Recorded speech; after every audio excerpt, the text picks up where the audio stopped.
Yo, yo, yo, hello. Thank you for joining me, Landon D. And we are here talking with Foxhound, your boy, the degenerate, flexing on you out here once again from the Florida squad. And I am here talking to Landon D. Can you tell us, Landon, a little bit about yourself, as much about yourself as you can? This is our goal for today. But let's start with your name and what set you rep. Well, my name is Landon underscore D. You can just call me Landon. Most of my friends do. I'm from Maryland, but the scene is called DMV, DC, Maryland, and Virginia, not the driving place. Um, I mostly go to school. I'm working in college right now. Um, and I'm not really on any team at the moment. I just play the game and I like teaching people the game and helping Mhm. out. So are you a Metafy dude, or are you just one of those dudes that are like, yo, hit me up if you need some help or something like that? So I don't have my Metafy yet, but like I feel like when this is done, my Metafy will be there. What kinds of coaching do you usually do? Do you have like a coaching style or a teaching style that you are adopting or have adopted over your time helping people out? Well, I really enjoy doing one-on-one live sessions where I have the person take a couple replays, maybe a set or two of their gameplay, and I talk to them and go over all their mistakes within the gameplay. Another thing I really like doing is going into practice mode with them and showing them how I lab the game, how to improve at the game. Usually, most people don't really understand how to use practice mode as well, so I really enjoy teaching them that. So I was talking to one of my homies, Slick Sinister, just earlier today, and he was mentioning how, like, yeah, a lot of high level players they are focusing on things like that, focusing on that intermediate level of understanding of the game because um just like you said, a lot of people just don't know how to complicate. They don't know how to use the different possibilities in practice mode, and I may be one of those people. I work on that myself. um do you think that a set or two sets of a replay is really enough to be able to be like, because, like, all right, me and my homies, we were like, all right, guys, we should all get a group rate, we should all group up and spend $25 each and get a group interview or a group training from JDCR, and everybody gets one set or two sets or something like that. And I'm just sitting there, I'm like, is is the one or two sets that I come up with gonna really be able to have somebody be able to be like, yeah, I know exactly what your promise is or what your problem is?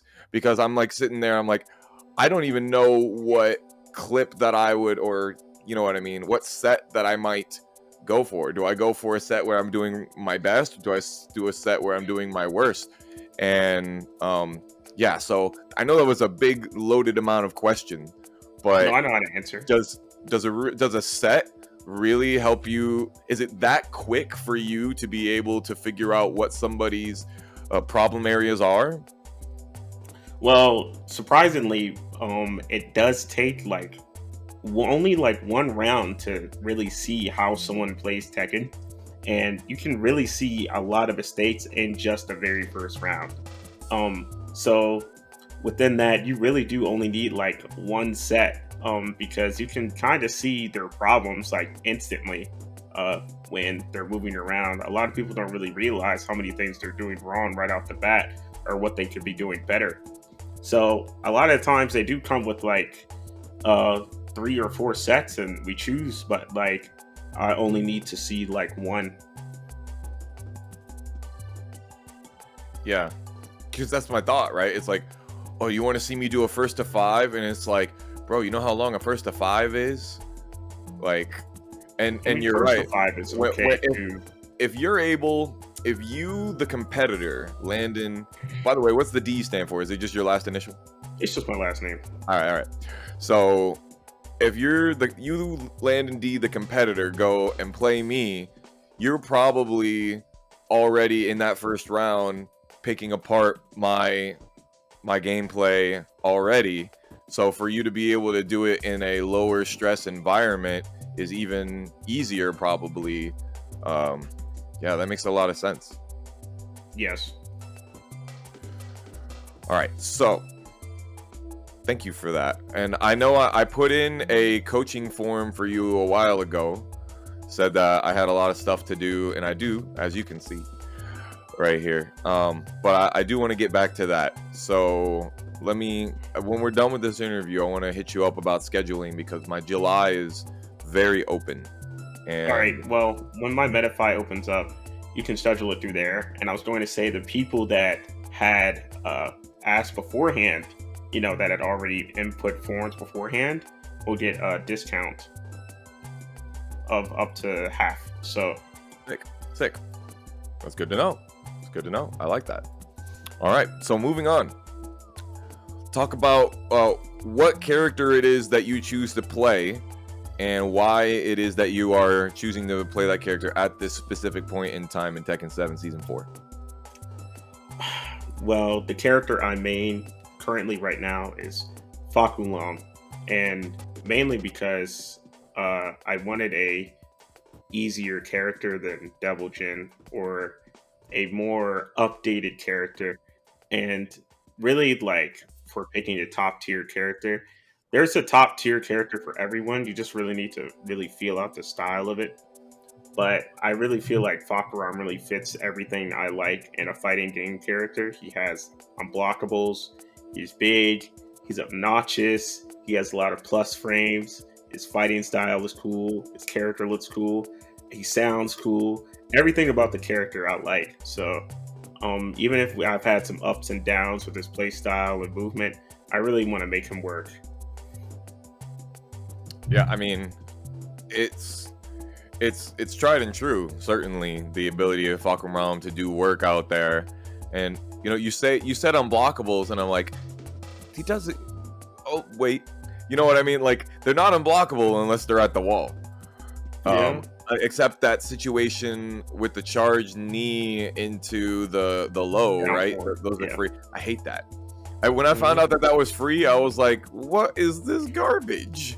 I mean, it could be worse, right? It could be worse than eating one tiny low poke that doesn't really set you into an amazing situation on hit, right? You're still pretty far away from Fakuram, but of course he has that amazing range with things like the teep kick, and you've got wall running 3 happening at any time. Certainly easy pick, I would say. So you say there's a top tier character for everyone. I want to address that because I play Yoshimitsu, and man, every time I try to play a character, I struggle with going back to Yoshimitsu, which is different than it used to be. It used to be I play Hwoarang, and then I would go and play like Steve, and I'm like, oh, I really like Steve, and then I would get like plateaued, and then I would go to another character and plateau and go to another character, and eventually I found Yoshi, and I'm like, oh my gosh, I just love Yoshi. And now when I try to play other characters, top tier or no, I don't have the desire to stick with them. And I think that's because I really like Yoshimitsu's style, but at the same time, that style of gameplay I feel like is not really the most optimal. Like I feel like Yoshi's offense is not really optimal. So if I say like I vibe with Yoshi, and I could be just talking out of my ass and saying like, oh well, there's no character like Yoshi. Well, it doesn't have to be a character like Yoshi, dumbass. You can vibe with anybody. But I don't know. What would you say to somebody like me that is saying something like, I like Yoshi and I can't find any top tier characters that I like? Well, there's a top tier character like Yoshimitsu, and it's Kunimitsu. No. But I feel like Yoshi players' problems aren't really. I think Yoshi's kind of good. It's just that Yoshi players don't really know enough about Tekken to really utilize the parts of what he finds good. For example, Yoshi players don't really fight against Yoshi as another character as often. So I'd say it's very important for a Yoshi player to have at least another character that they play with to understand what like they're going up against when they fight Yoshi. Mm, Because a lot of the time they don't understand the type of pressure they exert in certain areas and stuff like that. that's true. That is true. I can't do it. I can't go to Cooney. I'm sorry. I won't be a traitor to my. She stole my sword, bro. That is. I can't forgive her. That's a cursed sword anyway. Why does she want that shit? I don't know. So I'm searching for a secondary at some point. Is there a character that you might want to use more often as a secondary, but maybe you're like, I don't really feel, because I see you playing lots of characters all the time, but you right now you're kind of sticking with tournament. What the heck did I see you play the other day? Armor King in tournament? I don't even No, know. it was Gigas. You played Gigas in Flytech, and I was like, what? Or Spear Realm, and I was like, whoa, is this? So is there another character that you're like, I would play this character, but there's just too much of a time constraint. Like, I would rather be focusing on keeping my Falcon Realm sharp or something like that. The other character. The other character I wish I could play but don't have the time really is Devil Jin. I love playing the character so much, but every time I hop on him, I feel like I need to put in 4 times more work and hours just to achieve what I want to achieve. Even if the character does teach me a lot and he is very strong, it's just such a grueling and fearsome path when you play him. It's just so unforgiving in each and every aspect. It's really hard to fight against him, but it's almost just as hard to play him at times, especially against so many different opponents. What you have to do to win in a first to 2 scenario is super hard. So I really wish I could play him, but I just don't have enough time to play him. I play him for fun, but I really wish I could play him. I really wish the homies got to see you do Demon Uppercut or Demon Screw, or is it Dragon Screw? No, whatever it is, Lightning Screw. Lightning Screw? No, it's not Lightning Screw. The back 1+4, you know, where like he turns around and he uppercuts. Against Demon Uppercut. Yeah, Tekken 5 DR tournament at Winter Brawl versus John Hammer. Oh my gosh, I could have took a shot for every single time you did that, and I would have been on the floor, and I was already high on the euphoria of watching you do it. It was so sick. Who knew that unblockables are the way to beat Marduk Mount in Tekken 5? It's just, you gotta know a lot about the character and stuff like that. For sure. Speaking about people that know a lot of the characters, we know how Tekken is such a legacy game, and there's lots of people that have decided that they're not giving up the game. They are just focused on sticking with this game because they put enough hours into it. Maybe it's the lost time fallacy or something like that, but you got killers out there that have been playing this game for 10 plus years, and so some of them almost as long as you personally have been alive. Are there any players out there that you look at, and then when they're in the bracket, you're like, oh man, this one's gonna be a tough one right here? This guy or girl or Nemski or whatever, they are just such a seasoned, experienced player that you look at the bracket and you're like, oh man, I don't know if this one's gonna be my challenging one. Do you have any players in the scene, particularly in the NA scene, that fit that description? The players that I fear playing against in North America, or ones that make me nervous, there aren't really, when you start competing, when you start competing, you don't really get afraid or nervous or scared of the people you see in bracket. If anything, you want every single person you fight to be challenging to go up against, right? If I could have the same skill level as me to fight against in each bracket up until grand finals, I would. It just makes it feel like I have to try harder. But to not beat around the question, a player I dread fighting is FeedyX. When I see FeedyX's name in the bracket, it's not because of like particularly, oh, he's such a scary player. I just really hate fighting Noctis so much. I hate the matchup so much. So whenever I see FeedyX in a bracket, I'm like, oh my goodness. And that's every bracket. So I do that every bracket. I'm like, oh god, FeedyX. You know, he's a really good player too. Yeah, definitely. Oh, what about the Noctis matchup causes you to hate it so much?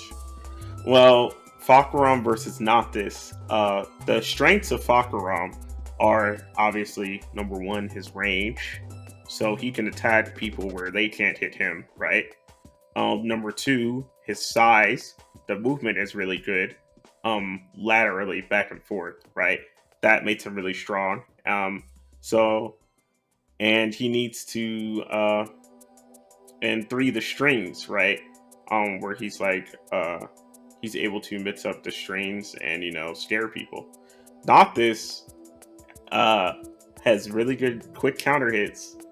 He has really long range, so my range doesn't matter, right? He can hit me, so I can't. It's really hard to outrange him, and he has a big sword, so I can't really step as well as I really want to.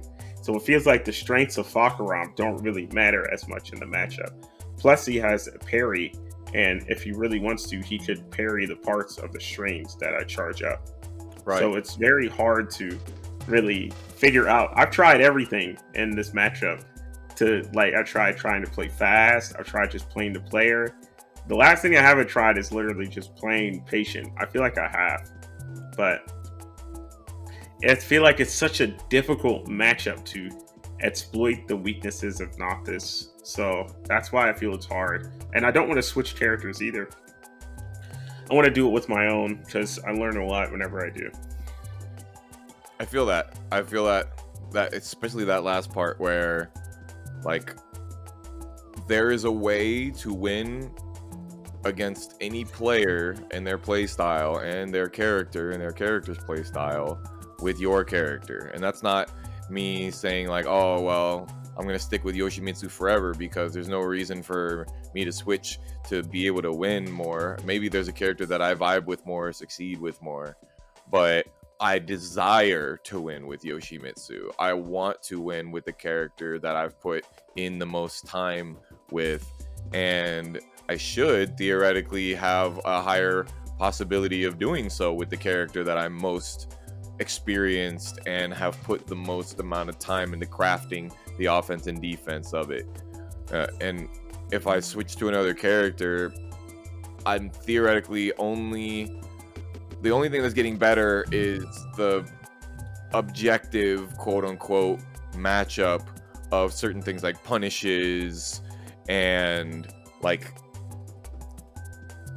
very specific situations where you're thinking like do you ever do that? Do you go, yeah, I switched to this character because if you do this move, I can punish it with this? Does that happen to you, or do you see people do that a lot versus you?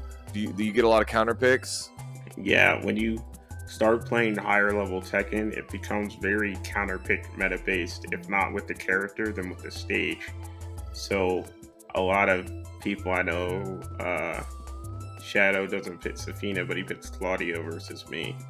And I know a lot of like Joey will pick Fang, because he gets a magic 4 combo on Fakaram. Last time I played Ty, he didn't pick Brian. I think he picked Marta. I think he just didn't want to play Brian online though. I think he would play Brian against me if he played against me again. Offline, and stuff like that. Yeah, offline. Yeah, maybe online too. I don't know. He's a good player. Yeah, he is good. I wish wish I saw him more in some of these brackets that we hold. There's a lot of people that can't necessarily make the time that is on, a Tuesday night at 8 o'clock. Maybe we're going to be playing with some new times soon. This Sunday coming up, sorry, not this Sunday coming up, but the next Sunday, we're actually going to do Fly Tech on a Sunday evening, Yeah, I because saw. if not, if we did it on Tuesday, then I would be overlapping a local, and I don't want to overlap the local. But I want to try to make the tournament more accessible to everybody, and timing is, I think, part of it. Like, for example, Joe Crush doesn't usually enter the Flytex or Spirit Realms on Tuesday nights, but I'll see him enter Friday nights a lot. So it may be like a work schedule thing or something like that. And it's all very micromanaging when you're doing events and stuff almost. like that. So what? It's muddled a bit, like you don't know exactly where like people are off or available. Yeah, and if I did a survey, like, I would have a million people telling me. There's no perfect answer. I'm sure of that. There's no perfect answer where everybody is going to be.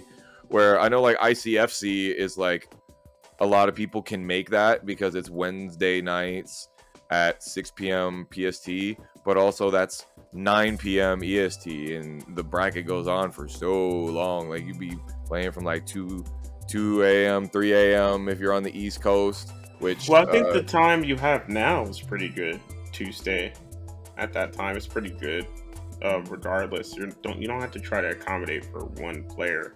No, but Sundays are good, I think, because you have I know a lot of the fighting game community is not a 9 to 5 Monday to Friday people, but a lot of times I'll see people playing on Twitch a lot on Sunday nights, and there's just they're playing the game. They're not doing a damn thing, but they are, they're available, and I'm interested to see what happens when we do it on a Sunday.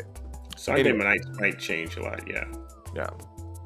And it's good to not have ICFC and a community bracket back to back. I want to think, I think it's good for the players to have. I mean, I know some of you guys, you if there was a bracket every single night, you would enter the bracket every single night. But there's also that idea again where you if you stay up late to go into the bracket, and then you work the next day, and then you're staying up late again, it could be really difficult for you to keep your sleep schedule right. And so spreading it apart is, I think, a good idea. So that's another reason why I'm toying with Sunday. And this coming Sunday bracket that we're gonna do is a good way for me to test that. I have to do it on the Sunday anyway, otherwise I can't run it. So it's just perfect. Moving forward, sorry to tangent a little bit. I know that you enter a lot of the brackets and you have a lot of insight as to what a competitive player would want. And so I want to, when I'm having these conversations with you guys, my regulars, my shining stars, the people that rocket to the top of top 8 so often, I really want to hear from you guys, because you guys are the ones that help drive more people to enter, because they might not get a chance to play Landon D just out in the wild. They're definitely not going to see you in ranked necessarily if they're not playing on a ranked up character. And a big thing is getting tournament experience versus anybody. A lot of people have said that their number one rise to the shining opportunity that they have had is continuing to play in these tournaments. And you need to be able to play against people that are stronger than you, weaker than you, same as you, and have all sorts of different opportunities. Now, when you are working on things outside of the tournament environment, do you have a training partner? Is there one or a group of people maybe that you look at and go, hey, I need you to play me because you're the person that, or you are the people that can help me pick out my weaknesses? Or are you kind of in this place where, at this point, I can play pretty much anybody and get good practice in? Um, I don't currently have a training partner, open applications. But most of my friends that I'm close with are really good Tekken players. I see. Someone that's a person that helps check my bad habits and sometimes coaches me is glaciating, and I see him as one of my good friends. Whenever we do play, he kind of opens up my mind to what exactly is the most pressuring parts of the character, what's hard to play around, and stuff like that. He's really good at the game, and he's really helpful at times. He's only like, he's younger than you, right? How old is he now? 19, 20? He just turned 20, yes. 20, man. Between Fusion, El Papi Big Bird, Emily, who's not playing right now, but glaciating, got so many young players. Don't not to even talk about Gen and Ulsan from the East Asia crew. It's so interesting how people can level up like that. And you're pretty damn young yourself. How old are you, Landon? I'm 22. 22, exactly. 22. Like, I'm sitting here 31 with a bald patch on, coming on, and I'm sitting here, I'm like, damn, these kids, you're not a kid. I don't like to call people kids, but like, these people, honestly, Okay. if you're in your early 20s, you're not real. You're almost a person. You are so close to being somebody that is actually allowed in society. Some of you guys are really good and mature, and some of you guys I really want to slap the shit out of. Like, Same. it's very interesting how easy it is. I say easy, how disciplined you guys can be to be able to learn what is probably the most knowledge intensive fighting game that is on the market. It's been really cool to see, and it's very interesting that you choose to say that that Glaciating, another really young player that has put in some serious work in our scene, retired Glaciating, that you chose them for your training partner. And it just makes me think that, like, Well, we're not training partners. He doesn't really play anymore. He's casual, but when but he does, if you're going to pick sort of a somebody, you would coach. say that person helped you out a lot. Like, if he could be your training partner, he would be your training partner. Is that what you're saying? If I could choose someone as my training partner, I would choose him. Yes. Or maybe Akash, but he doesn't really have time to play either. So I really don't really have many people to train with.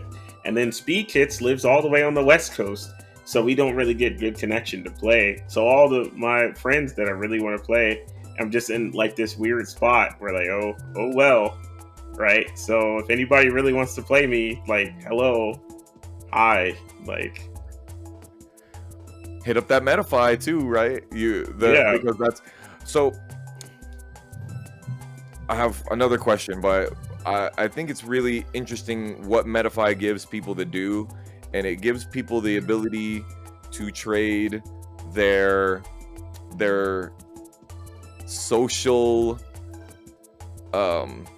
disadvantages, I will say, for a one-on-one with you, because a lot of times it's really difficult to be able to message somebody out of the blue. Like, a lot of people don't even have a way to contact Landon D. You might, if Landon's not following you on Twitter, you can't DM them on Twitter unless you have your DMs open. I don't know, but this is just kind of a situation, like, in general, right?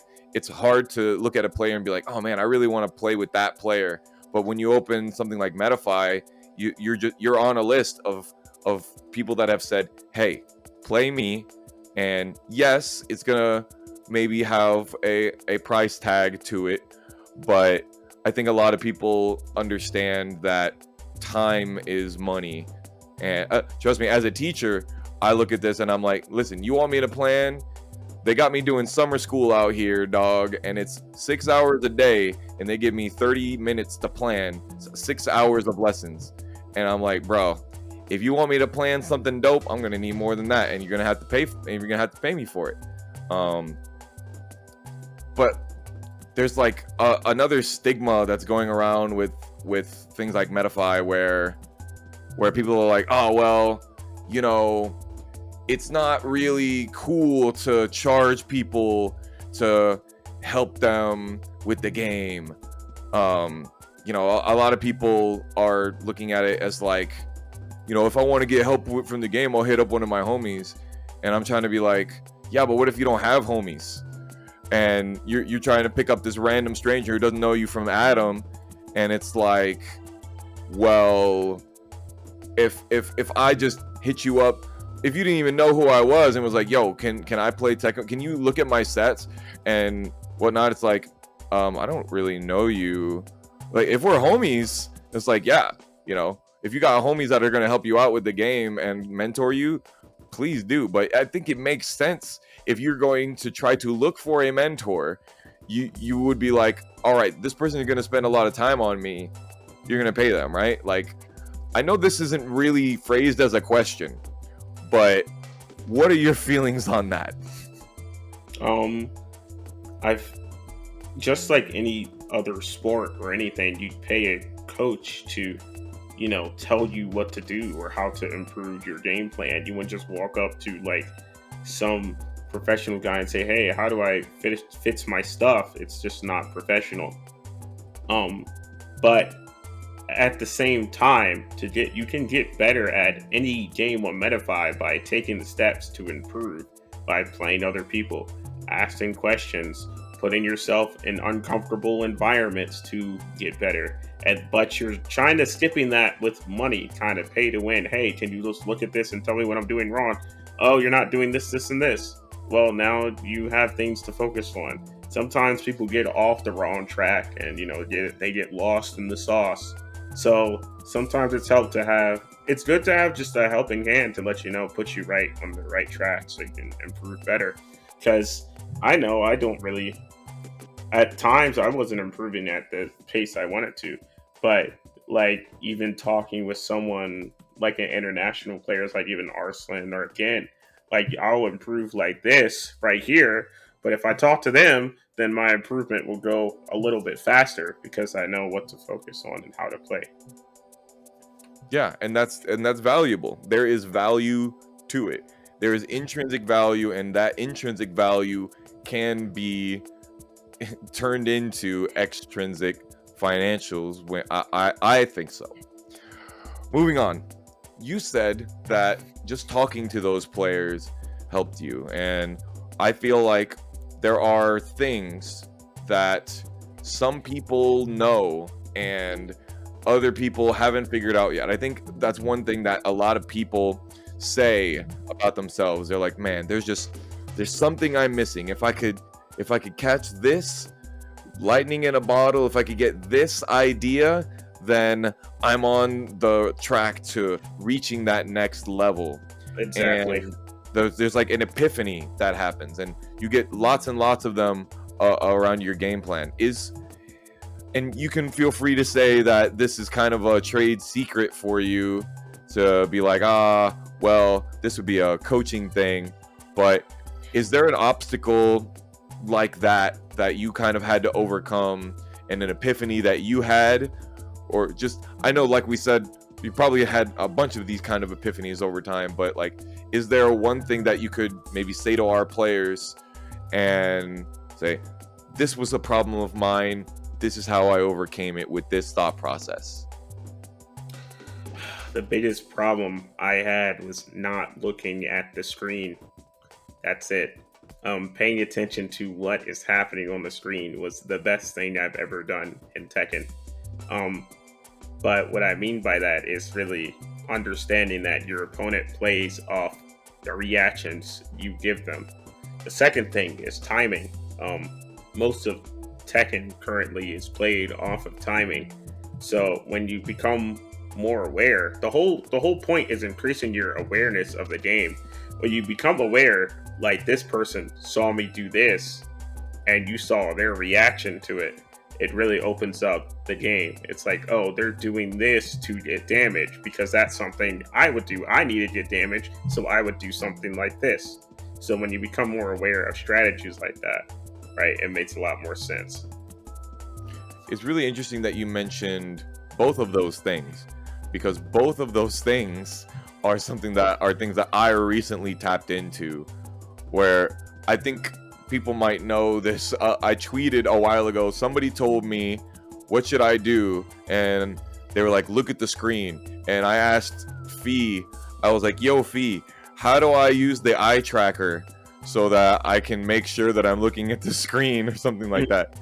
And they're like, bro, that's not what that means. And I really liked that. Let's say, but that's the problem, right? Is that in a lot of situations, people say these things that they don't make sense to other people said a certain way. And look at the screen is one of those mantras that you hear that unless somebody really like thinks about it, they're not really internalizing. And then when they hit me, they're like, no, look at the screen doesn't mean make sure that your eyes are on the screen at all times. Look at the screen means interpret what you're saying. And I appreciate that you didn't just say look at the screen, you kept it going, you were able to expand. And I know that on Twitter we're stuck with 155 characters and stuff, but yeah, I also agree with that timing thing where it's like recently, I don't know what it is, but before like a few months ago, I never even thought about the word timing when it came to when I was playing. I think I was watching Shadow 20Z play in an online bracket. I was holding the bracket and I wasn't even like commentating or anything. So I kind of had my eyes in a lot of places, but I noticed that Shadow was like using, in the last 14 seconds, 15 seconds of the game, the opponent is, they're both at relatively low health and he's winning with like jabs and mids. And it's like, this player, doesn't need lows to beat the opponent, because the opponent is going to open up. He wants to get damage just as bad as you want to get damage. And it's all about you reading the timing on when they want to get that damage and or move and things like that. And just the fact that he was winning with like jabs is like, are you not afraid of your jabs getting ducked or something like that? And like it hit me that like that he really, really focuses on the timing. And ever since then, I've just been like, me and my training partners, we are so like in tune to the idea of timing. As soon as like we see somebody get counter hit for doing sidestep button instead of immediate button or something, we're just like, that's the timing, baby. And it's really opened our eyes to look at that. So I think it's really interesting that you said those specific two things, because those are two things that I've really been opening my eyes up recently. Want to know something cool? I do. As soon as you were just talking about that, I had another epiphany about how important timing was about in the game. When I was saying, like, I was just thinking on a base level, like, oh, well, you do moves on this timing, and then I realized in order to avoid a lot of the moves in the game, you need to step them on a certain timing. So it only reinforces the idea of like, this is just a full timing based Tekken game. There's no like really deeper thing other than that. Yeah, like when like B-Sun put out this tweet about sidestepping, and somebody was, I think B-Sun was like, if you could tell somebody how important sidestepping is, what would you tell them? And FDX was like, I wish somebody would have told me earlier that sidestepping is basically a parry, or like it can be used as a parry. And it's so interesting because if you think of it like that, you're like, all right, my opponent is going to come up and do this button, and I have a good idea of when they're going to throw this thing. And then I can think, should I block, or should I block mid, or should I block low? where I mean, now in Tekken 7, I feel that sidestepping is less good because of the hitbox changes and whatnot. But the proof is in the pudding. When you watch people get those things like those random quote unquote sidesteps, and just like you hear people on commentary, you go, "Oh my god, what a sidestep!" Right? And it's just so interesting that people look at that and go, "Man, that was so impressive," because people don't do that about blocking necessarily. It's like, "Oh, what a block." Sometimes that happens with like stagger lows and things like that, but you know, it just sidestepping is seen as one of those things where if you are really good at knowing when to do it and doing it proficiently, you're really seen as a next level player. And it's, again, interesting that you said that it's so connected to timing as well. So it's all about that timing and looking at the screen and making sure that you know what's going on. Oh, sorry. I have this thing called passion for this game, and I could talk about it forever, which is why I am doing these interviews with you homies. So we talked about earlier some feared players. You had Fear DX as one of the people that you're not so excited to play against in bracket. Not to say that you're not excited to play them, but is there a player out in the North American scene that you look at and go, this person just does not get enough shine? This person is a really good player, but they're flying under the radar. Is there somebody that you could help us put a little bit of an eye on and keep us in saying, this dude is underrated and downplayed, and people need to be paying attention? Me. Elaborate. I think I'm underrated and downplayed. That's it.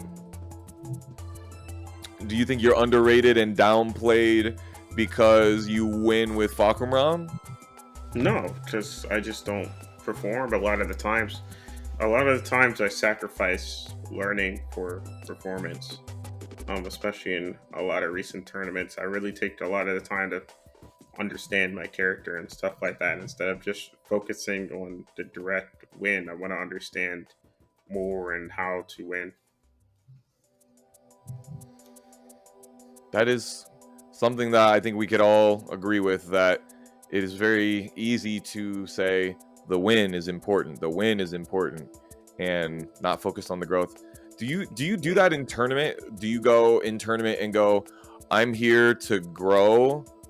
And because it's so hard for me to look at it that way, because a lot of people say, you gotta use your previous training. Don't go in here trying to learn things in bracket.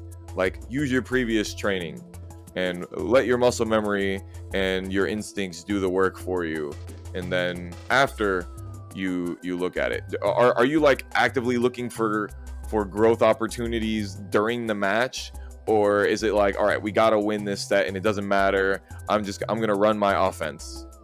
Sometimes, yeah, I think so. But you can learn from both ways, I think. But there will be hundreds of more tournaments. So I really do take my time to build up and learn. You learn a lot from them. Even online tournaments, you think that an online tournament is a useful experience? Because I remember back in the early days, people were talking about, oh, that's online, right? But I think now we've proven that the skills are comparable, right? I mean, you're still playing the game online, even though there are some network stability issues occasionally, and sometimes some latency issues, but there's latency issues offline sometimes too. The weirdest thing that happens online is people get to choose their own side and, comfortability. But besides that, there isn't really too much of a difference when you're competing in person too. The pressure is still there, right? The characters are still there. You still have to react to things, block things, positional. decision making is still all there. So, I mean, it's a little less important. Like sometimes it could be whack, a little less states than offline, of course. So you shouldn't put too much praise into online, obviously, but it still can help you improve. I feel like a lot of players are possibly coping at the fact like, oh, it's online. I don't really want to enter it. It's bad. I'll just wait. And that's fine. You can do that. But it's only hurting yourself if you choose to, if you don't have an alternative. That's fair. Yeah. Me, I haven't entered an online bracket since like Shy Tech was going on. It's Because been you run them. Yes, that is true. But theoretically, I could be entering Iron Main. I could be entering Spirit Realm. I help out with Spirit Realm with commentary sometimes, but that's a whole nother can of worms that we talk about how Spirit and I trade off so that it's a little easier for us to not get burnt out and things like that.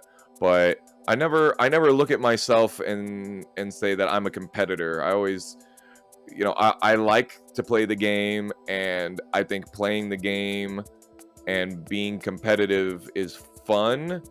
And at my locals, I'm always going to compete. I feel like, honestly, my local is the only time that I really compete, because if I'm not competing at the local, people are going to look at me like, bro, you're not entering bracket? Like, why aren't you entering bracket? You're here.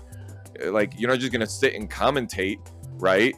Like, you're here. I actually did that for the first few weeks of locals. I literally was so focused on commentating that I only wanted to commentate. And it actually helped me a lot because I was able to network a lot instead of playing. But eventually I was just getting so many people saying, dude, why don't you actually enter bracket? It's like, well, if I'm not entering bracket, then I'm not supporting the scene financially as much because I'm not entering in Smash GG. And then I'm not going to be able to play with my friends as often if I don't really try to play the game.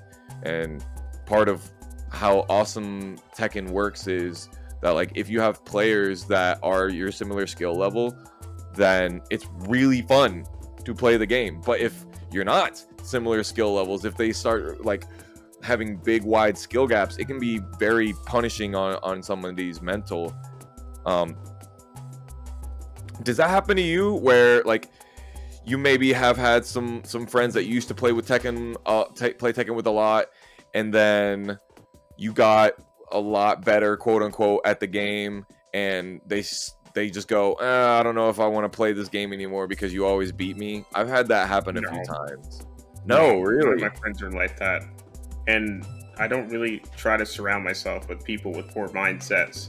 At most, I try to improve the people around me when they have good mindsets. I've always tried to do that.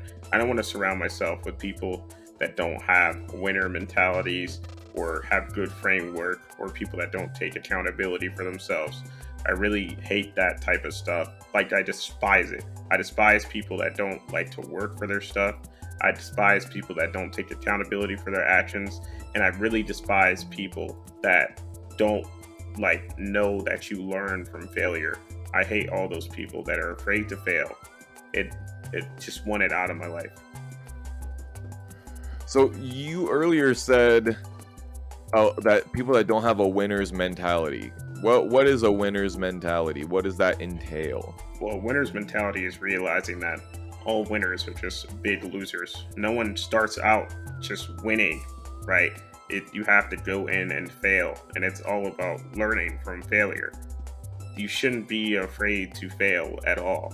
Failure is the gold, right? Delaying your gratification, instant gratification, and all things in life is bad. Anything that will give you instant gratification is horrible for you in the long run. Anything that you have to work for, or is hard to get, or isn't easy to obtain, is going to be the best thing for you. And that's with everything in life.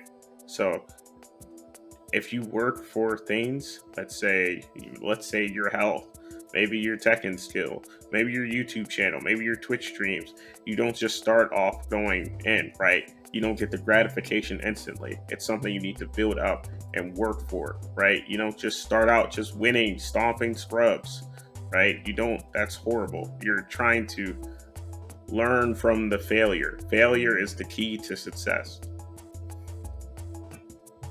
Couldn't say it better. That was dope.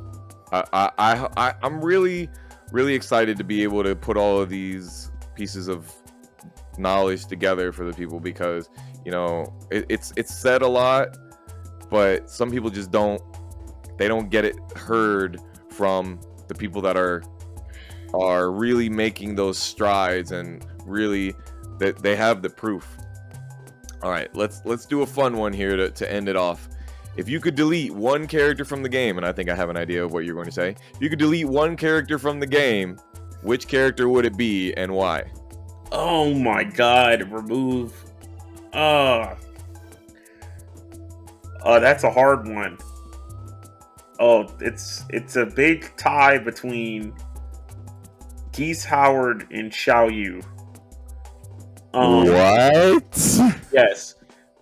Because, and here's why. Geese Howard is so cool and he's hilarious, but like it's the worst possible thing to put into this game. I feel like it's so awful.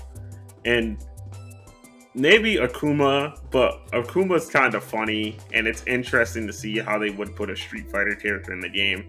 And I really applaud Namco for their creativity on that one. But Ling Xiaoyu, it's just her whole move list is a war crime. All of it. It's just every single move is just why.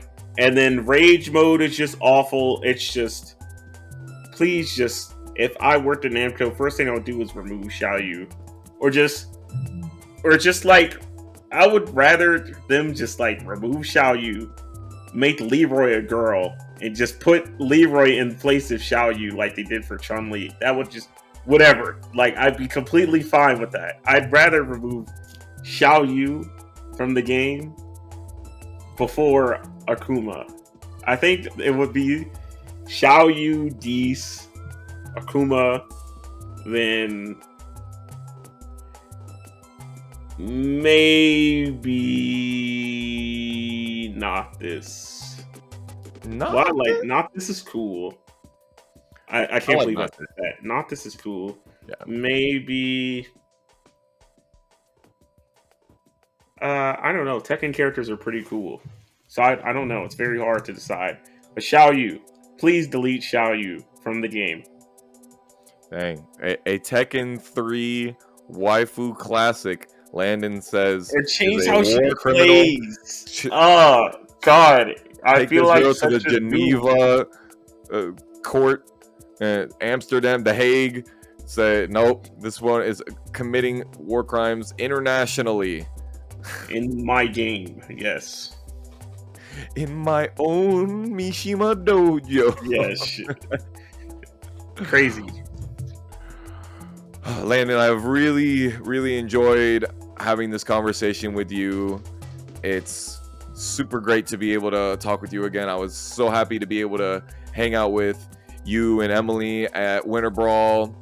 I didn't enter the bracket, so I got as much time to pick your brains as possible, and I'm happy that I got the opportunity to do it here. When I do future interviews, I plan to have more personalized questions, but I felt like with, I'm still growing as a lot of things, and this is my 7th or 8th interview, so I'm growing as an interviewee. I'm still learning myself, but I felt like we had those real moments that we got to have when we were in person, and I really like to be able to put people on that, like to be able to say, like, you can go and have a conversation with any of these players at any time and they will tell you what's up. Like, maybe not at a tournament when they're about to go play a game or something like that, but like if y'all are just chilling around and whatnot, these guys are approachable. I sat around Landon and Emily and talked to them all weekend when we were out there in Philly, and they were nothing but nice. And I was super happy to be able to pick your brain there, and I'm super happy to make it so that the other people can see me pick your brain here. Is there anything that you want to shout out before we sign off here? I have a Metafy. That's it. I stream on Twitch. Follow me on Twitch. Shouldn't be too hard to find. It's on my Twitter.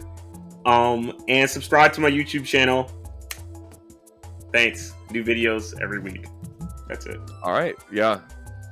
I'm trying to get back on that tip myself. Oh, snap. I got to upload Flytech from this week. I will remember.